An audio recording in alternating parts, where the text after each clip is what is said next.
Welcome to the Diabetic Mogul Podcast. In this podcast, we offer standard and recommended practice of not only managing your diabetes well, but how you can get involved, get engaged, and come up together in advocating for proper access to healthcare. Join us in this journey as we host various guests, caregivers, healthcare providers, people with diabetes lived experiences from around the world, and learn from expert opinions. I'm your host, Tinotendazi, a patient advocate, a volunteer, Toastmaster, ambassador, financial intelligence expert, with the vision of empowering, encouraging, inspiring the community in the best way I know how, by the sound of my voice. To find out more about previous episodes, tune to the Diabetic Mogul on YouTube, and please do subscribe and share with your network. On this episode, we are having an extremely special guest, a caregiver, T1 international digital advocate, who is much passionate in serving the diabetes community through her selfless efforts via Instagram posts, stories, tweets, and most importantly, the info blog. It is therefore an honor to host Advocate Shelsea, where you would learn more on how to advocate and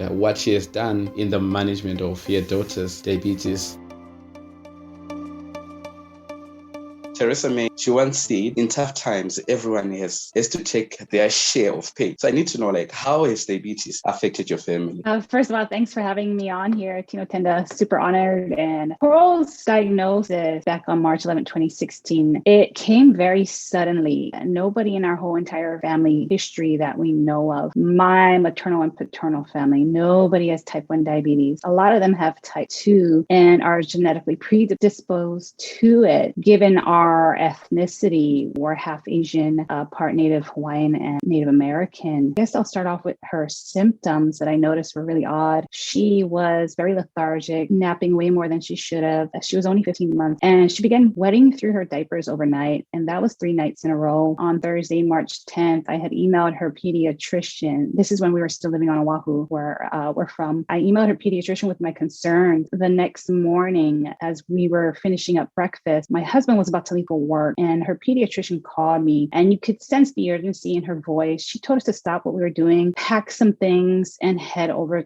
to the hospital right then and there. Stopped my husband from going to work. I was like, this doesn't sound good. Let's grab everything she might need for the day, not realizing we would have been there for the whole weekend, about 4 days. They checked her urine. They checked her blood ketones. Her blood sugar was close to 500. The ER nurses told me she was in diabetes ketoacidosis, or DKA, when your body stops making sufficient amount of insulin, working insulin. You build up these acidic ketones that affect all your vital organs. She could have gone into a diabetic coma, and we would have lost her that day. So, it's affected us in so many ways. It's very traumatizing, and your whole world gets turned upside down. The first day we're in the PICU, the endocrinologist, the nurses, they're trying to teach you they're trying to figure out her insulin sensitivities. They don't even know. Once they narrow the range down, then they teach you how to give her injections the next day. It's like a huge crash course on how to learn how to keep your child alive and surviving. And then they send you home by the 3rd or 4th day with a bunch of syringes and pen needles, insulin prescriptions, and a huge bill. You're trying to pick up from there how to keep them alive and thriving from that one weekend. It's insane what parents and caregivers have to learn how to do in such a short amount of time so your child doesn't die. Every day is life or death for them, regardless of how anybody else puts it out there on social media. Every day is life or death for them. And as the years progress, you try to surround yourself with people who are willing to further educate themselves of this chronic life-threatening autoimmune disease. If they actually have the capacity to know how to monitor your child's blood sugars, how to help out with basics like, okay, give my child juice if he drops under 70, or watch her blood sugars on her CGM as she's running around playing with her little sister or at school. There's so much more on top of that. But wow, that was so great. Thank you so much for going in depth on how these things go around. I wouldn't know about that. In life, we often face different situations, and we overcome some, and some we are yet to conquer. And yes, we will conquer. So as a caregiver, what are your worst fears? The main thing is the fact that we could have lost her if we hadn't taken her into the pediatrician and we're afraid of her dying in her sleep from severe hypoglycemia. That fear is exacerbated when you don't have access to a continuous glucose monitor. It's absolutely vital that we learn as much as we can and what technology there is available out there to better assist in daily management of type 1 diabetes. Learn it fast so she can keep on thriving and just be her wonderful, beautiful, happy self as a child. And I think we didn't get Dexcom G5 until about a month after she was diagnosed. So she was diagnosed Friday, March 11, 2016. I think we got Dexcom G5 approved through insurance, and everything in Hawaii is private insurance. So we had HMSA through my husband's employer. I quit my job to be her main caregiver, and I postponed my small business. And we got Dexcom G5 and really started to gain better control over her blood sugars. You know, she was still MDI, multiple daily injections. So she was doing Lantus in the morning. Her endocrinologist was awesome. He advised we do doses in the morning for her. She was using Novolog at the time. So learning how to manage the daily insulin levels with the CGM, it kind of took the major anxiety we had going to bed at night, and having those real-time alerts really helped. After 6 years of living with T1D, don't think we ever really get over that fear because technology can fail. It's important that we set our regular phone alarm to check her overnight in case we don't hear the CGM alert. So flash forward from April 2016, she went to G6. That worked out for her a good year. After that, it didn't work out so well for her. Over 42 failed sensors. We moved on to Libre 2 Flash GM as of late 2020, converted it to a real-time CGM with the Diabox app from Bublon. It's a European UK brand company. So we got the real-time alerts now, but sometimes we don't hear them overnight, and that's scary. Even when she's at school, it's really scary because it's having a coach, somebody else, watch your child's blood sugars and know how to treat, when to treat, and how much to treat with. So there's that fear and anxiety when she goes to school. And depending on who is actually taking care of her, only then can we rest at ease. So that's a whole nother topic. But she finally has a really great RN designated for her through her individualized educational plan, and our special needs attorney helped us get that worked out for her. So there's a little bit less anxiety, actually way less anxiety for me and my husband while she's at school now. And then, on to another part that we worry about. I think, we've never been afraid of needles. So injecting her multiple times a day became trivial at first. And then I developed my own technique, how to give her a quick injection as painless as possible. She only uses the half unit marked 6 millimeter length syringes, the smallest size we can find. We used to use this tool called the auto jet, where you place the primed syringe in a compartment. You twist the top half back on, press the top flush to her skin, and you press a button, quickly release plunger of the syringe. So when she was a toddler, MDI, she wouldn't see that syringe going into her body, her little thigh, her little bum. So that helped with the first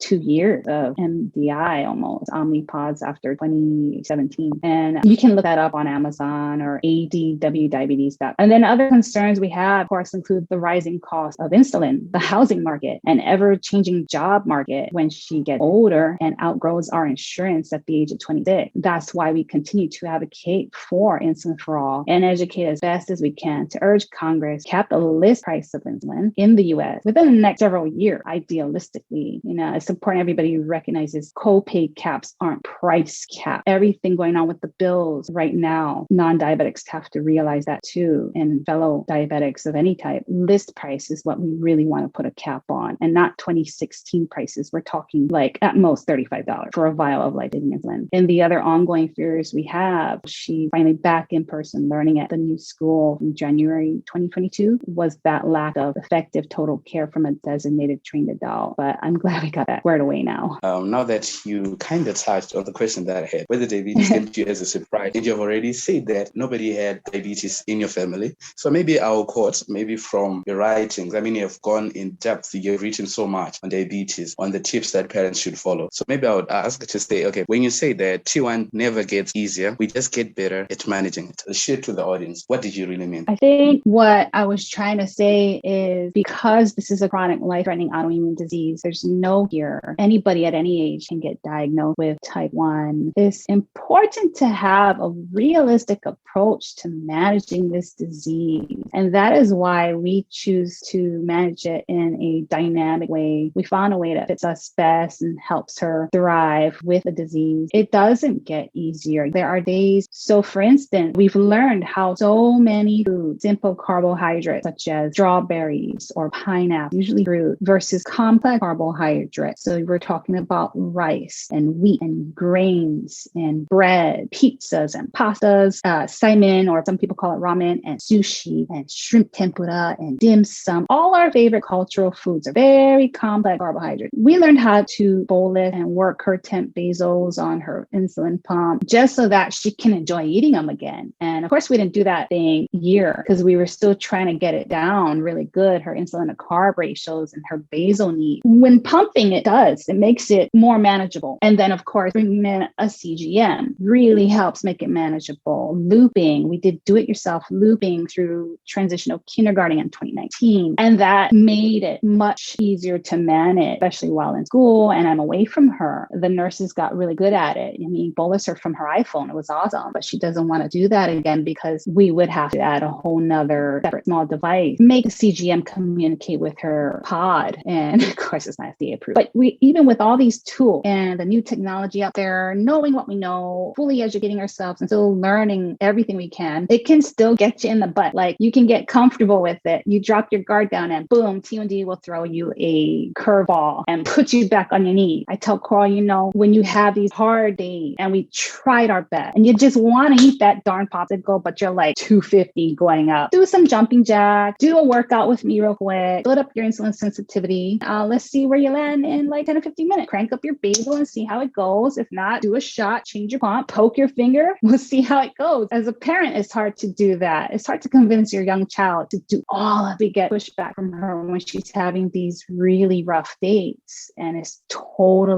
normal for kids to feel this way. And it's important parents know that too. But, these hard days, it's important to take those in stride, accept it for what it is, try to average out the morning BGs with the night or vice versa, and then just keep up the next day. Yeah, you've shared a lot. Even Carol, now she's a champion. She's a T1D champion. She knows some of the things. She's low, she knows what to do. When she's kind of high, she knows what to do because of the things that you taught her. I mean, maybe moving on. Considering that diabetes is still being misdiagnosed around the world, during sick days, there are certain steps that are needed to be taken, especially for people living with diabetes. So as it is, many healthcare professionals and so many caregivers listening are still unfamiliar with diabetes. So when a child is ill and probably not eating, they then recommend the complete omission of insulin, which is very, very much dangerous because it can trigger DKA. So maybe from experience, what are the effects of illness on a child that is living with diabetes? To make sure I understand your question, like if she's sick,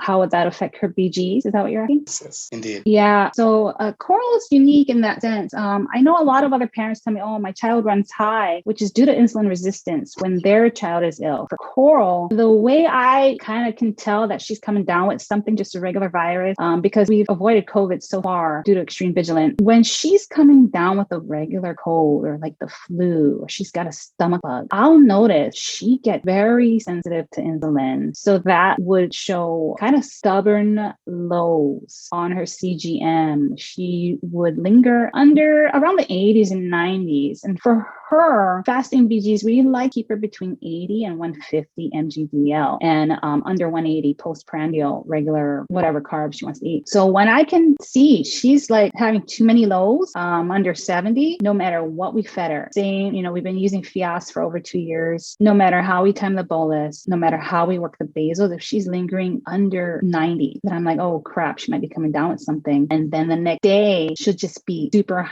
stubbornly high. So now you're looking at insulin resistant, no matter what we feed her, no matter what we do with her basals and bolus. Learning how to work those temp basals on the insulin pump, learning how to read the CGM trends, not just the number, but the arrows and how fast they're dropping or rising. Using those tools again to help manage her when she's sick. And then knowing to keep her well hydrated with electrolyte and a lot of water to avoid those acidic ketones building up, which you said can lead to diabetes ketoacidosis. has to dose it. And it's also important that as parents and caregivers, we always speak to our child's endocrinologist or call the children's hospital diabetes line. They have a 24 hours emergency lines for insulin guidance. Don't go to some people you don't even know who don't even know your child on social media. Like, don't go to Facebook. Talk to your child's healthcare team to help manage those insulin needs. And then we set emergency hours on or after hours phone numbers in our phones. We save it as favorites on our phones. And we also set phone alarms to check her frequently overnight when she's sick. You also